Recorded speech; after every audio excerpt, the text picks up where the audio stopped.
कोतवालांच्या मानधनात 10% वाढ करण्यात आली आहे। ग्राम रोजगार सेवकांना 8,000 रुपये मानधन दिले जाणार आहे। सिद्धिविनायक मंदिर समितीची सदस्य संख्याही वाढवण्यात आली आहे। ऑरेंज गेट ते मरीन ड्राईव्ह मार्गाच्या कामाला गती देण्यात येणार आहे।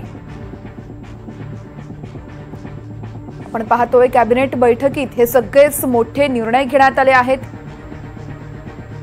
ग्रामरोजगारांना आता 8,000 रुपये मानधन देण्यात येणार आहे। शिवाय मराठा आरक्षणासंदर्भातील शिंदे समितीचा अहवाल हा देखील इथं स्वीकारण्यात आलाय।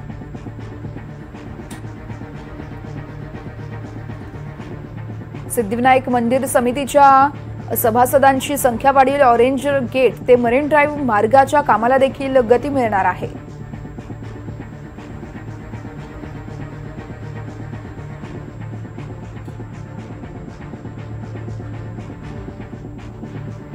तर ठाणे वर्तुळाकार मेट्रो रेल्वेच्या कामाला देखील गती देण्यात येणार आहे।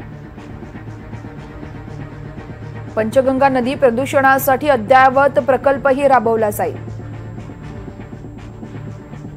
बार्टीच्या धर्तीवर वनारटीची संस्थाही उभारण्याचा निर्णय या बैठकीत झालाय।